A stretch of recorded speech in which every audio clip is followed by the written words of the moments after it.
Hello everyone, my name is Anggit Raksajati. In this video, I'm going to present you an overview of gas-liquid flow regime in the fluid mechanics and particle course.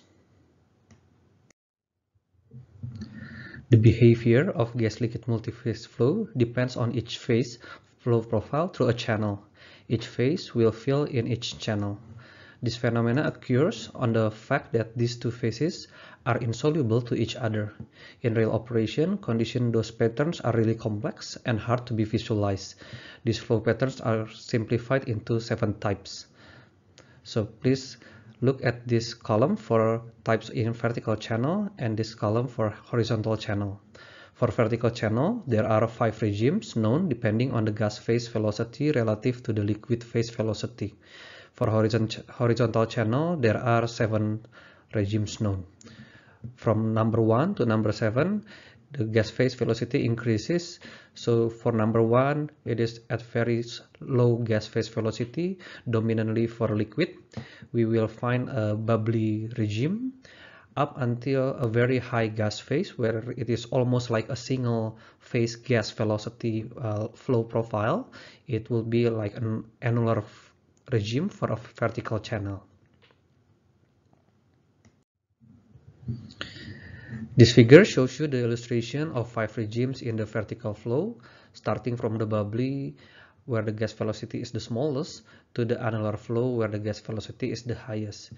To have a better understanding, please watch this short illustration from Hassan Shaban from University of Ottawa about the illustration of these 5 regimes by increasing the gas velocity from bubbly up until the annular phase.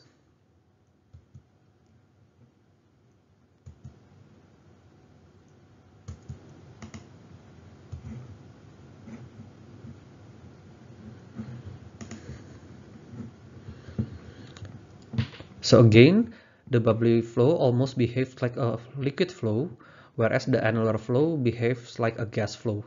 The transition, the slug, and the churn are the most complex one and often cause problem in the plant because of its instability. For example, it will cause a very high pressure drop. So look at this video. This is the initial condition where the gas velocity is very small. So therefore it will form a bubble regime. It's almost like a liquid flow. And then they start to increasing the gas velocity from a bubble regimes.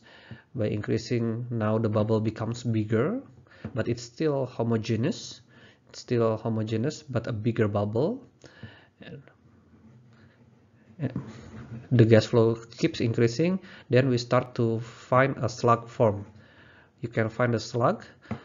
So it becomes almost intermittent, not continuously a steady state, up until you found annular flow. This figure shows you the illustration of 7 regimes in the horizontal flow, starting from bubbly, where the gas velocity is the lowest, so it's almost like a liquid phase flow. The bubbly flow almost behaves like a liquid flow, whereas the annular flow behaves like a gas flow. And if we keep increase the gas velocity, it will reach a spray in a horizontal flow regimes where it's almost like a gas flow. Again, the problem most often found in the transition, for this case is wavy and the slug, because as shown in this illustration, the flow is not stable. So sometimes we will get a very high liquid velocity, but sometimes we will not get any liquid at all, and that will cause some instability to the unit equipment and cause some very high pressure drop along the way. This figure shows you the example of regime map for a vertical flow, so you can find a similar map for horizontal flow. Be mindful that the value or the transition could change depending on the type of the fluid and the flow characteristic. For example, the elevation of the pipe, the diameter of the pipe, and so on. So it's just to give you some illustration. Let's say we have a very small liquid flow between 1 to 10 kilogram per second square and meter, and the gas velocity is above 1000. We could say that the flow will be in annular regime.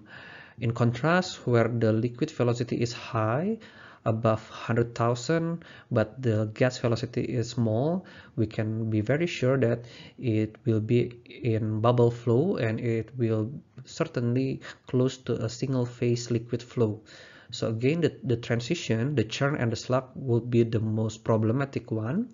That's where most of the problem in the plant happens, and that's where the transition needs to be identified very clearly. And we can use a lot of modern engineering tools nowadays to estimate the regimes and the transition for specific flow. Thank you.